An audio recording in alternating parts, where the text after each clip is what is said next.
Hey y'all, I hope that you are off to a great week, that you had a wonderful and restful weekend, and that you're excited about working inside of your business this week.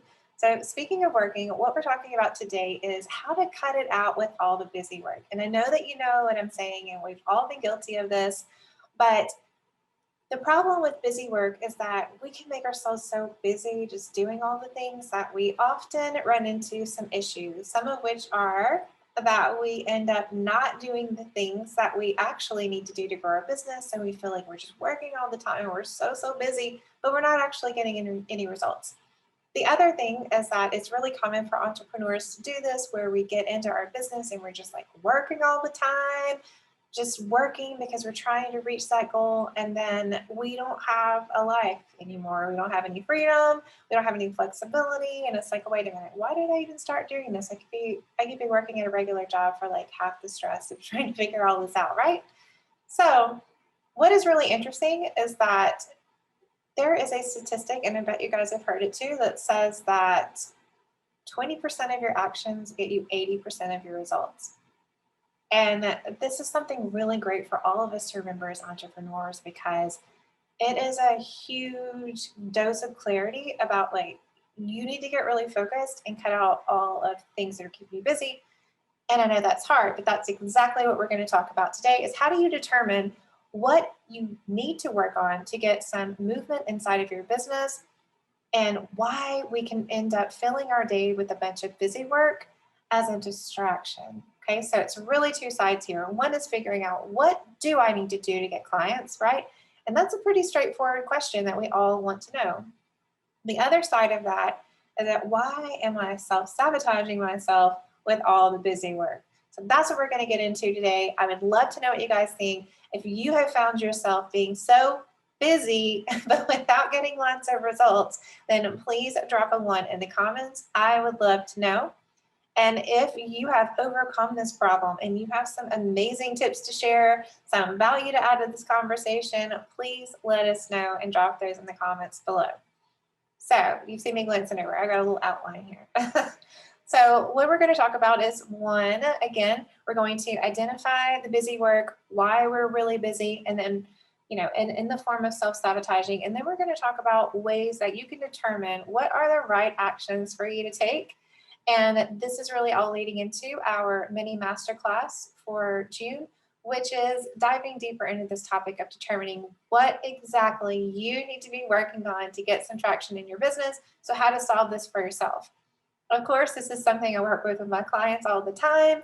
And if you're like, whoa, I've just touched the top of the iceberg here and you need some more help, of course, I would love to work with you. And I'm going to give you a link to sign up for a free call, a 30-minute call, so that we can do that. But this is a really great way to kind of get you thinking about it, sort of assessing your situation and seeing where you're self-sabotaging, where you're actually getting some results, and where you are just keeping yourself busy. So busyness is self-sabotaging. Oh my gosh, totally so guilty of this. And it's kind of one of those things where you feel like your intention is right. You're like, well, I'm doing this because I want to grow my business. And so I just need to market all the time. And marketing is keeping me busy. And so it's an easy trap to fall into. I know that whenever I started my business, like, things were really great. And then they got really slow and I freaked out. And so, of course, I was doing all the things. I thought it was just creation mode, because that was something that I knew, like something that made me feel like I was in control of the situation, because I was doing something, right? Like, we want to make sure we're doing something. We're not just going to sit around watching Netflix all day and be like, I don't know what my business is growing, right? We want to feel like we have some control over the situation. So we want to put some action out there. And so for me, it was really content creation. I know a lot of other really common ones are always like updating things. So always having to update the website, going in and being like, oh, I need to update my website. I need to update my signature. Now I need to go in. I need to update all these, my welcome sequence and my emails. And like, all of these things matter, but you've got to create some sort of container for it. And that is also going to keep you on track, because marketing is like the big blue ocean, right? You're never going to run out of things that you could do. You're never going to run out of groups you could join on Facebook, or follow-ups with clients, or creating content. Like, you're never going to run out of things. So it's really important to create containers for what you're doing to kind of keep you on track, so that you're not spending all of your time preparing your business, but then falling into the trap of doing it to avoid doing the stuff that you don't want to do that feels scary because you're afraid you're going to fail, because you're afraid people are going to say no. You know, it's easy to sit at your computer and think, I need to update all the copy about my services on my website instead of doing the things that are really going to get you clients, which is following up with people until they tell you that they're not interested, right? Because like that's not fun. I mean, I don't think anybody's like, yeah, I love doing that. I love worrying that I'm going to bug somebody, right?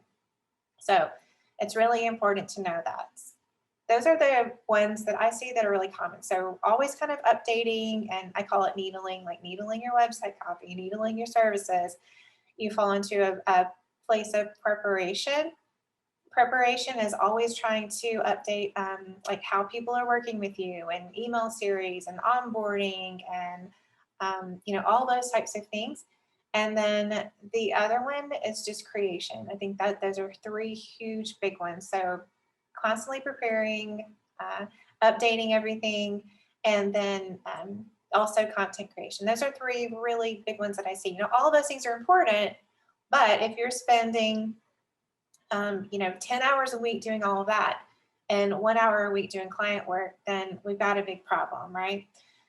Generally, as a rule of thumb, marketing is about 50% of what you're doing in the beginning. So let's say you do 10 hours of client work, you may do 20 hours of marketing, and then it gets less and less because you are faster, for one thing, but then you're able to automate some things, you're able to hand off some things, and it gets a lot easier. So all of that updating and stuff like that is important, but it's not the thing that's going to get you the clients. And so if you spend all of your time doing those things, then you're not spending time actually cultivating relationships, and that's why it's not working. So what you want to do is identify that 20% of what you're doing that's getting you the 80% of results. And the second thing you want to do is create a container for the things that you're already doing. So you can take that 50-50 kind of rule of thumb and apply it to your business and start there. If you're marketing and the amount of time you spend working in your business, I mean working on your business instead of in your business is kind of out of control, then just look at your time. Look at your time and see, how can I cut this into half? If I'm doing 1 hour of client work, then you know, maybe you need to do 10 hours of marketing, but you kind of get what I'm saying. So first of all, you need to just create a boundary around how much time you are actually going to spend working on your business. Now, on your business is all the marketing things, all the things we just talked about, updating your website, creating content, building relationships with people, getting in Facebook groups, or however it is that you're attracting clients. And working in your business is the actual work that you do. So you want to look at those two numbers and make sure that they're not way out of whack, right? Because that is a clear indicator that you are doing a lot of things that are not getting you results. So let's talk about how to trim that down. I love to do time blocking. I think this is a great exercise no matter like where you are in your business, to do some time blocking and time tracking. So first, time tracking and seeing where you're spending the most time so that you can get a really good picture of how much time you're spending working in your business versus on your business, which is going to help you set that very first boundary. And the second thing that you want to do is really just make a list of all the stuff that you do. And then I'm going to give you 4 very important questions to ask yourself once you've got the list. So just a quick recap. The first thing you want to do is really look at how much time you're spending working in your business, on your business, and so that you can have a good idea of what your time boundary needs to be. The second thing you want to do is write down everything that you're doing in your business. Just make a huge, huge list, and then follow up by looking at these questions to decide, should you do this? Should you not do this? Is it something that you can hand off? Like, you really want to have some good insight so that you can make some really strong decisions. So the first one is this necessary to run my business? And then the second part of that is, does it get me clients? So that may just be phrased in different ways that you really need to know. So is it really necessary for running my business? Like, do I need this to get clients? Because you really want to prioritize your list, again, to get that 20% of your work for 80% of your results. The second one is, what is my intention behind this? This one is a great question. when you are sitting there like, oh, I've got this really great idea. I think I want to switch and I want to work on this. What is my intention behind this?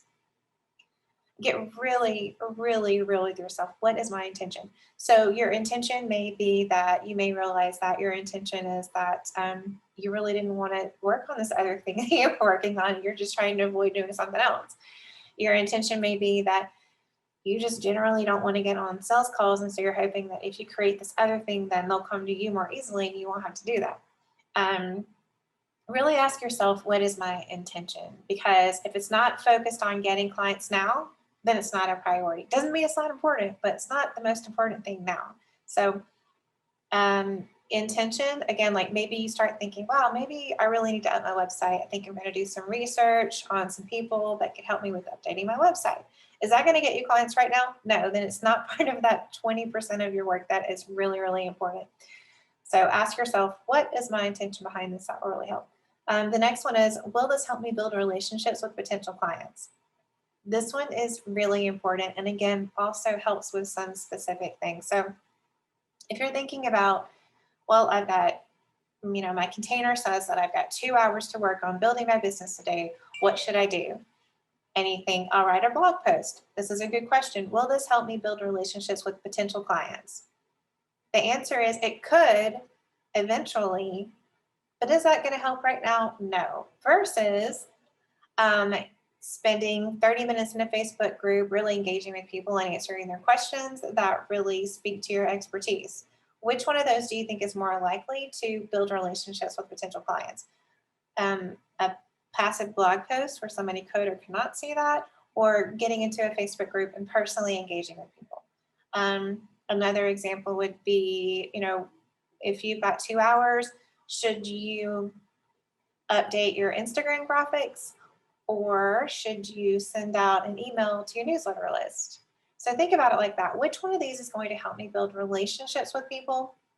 That is going to help you really cut out some of the things that you feel like they're important, but you really need to make sure that you are, again, with number one, keeping your work inside of the container of time that you have and being really specific and intentional about the exact actions that you're taking. Okay, so another one that is really great when you're looking at the list of all the things that you do is, could someone else do this, or is it something that I really need to do? Because you may think, well, I'm new in business, I don't know that I should pay someone, this kind of thing.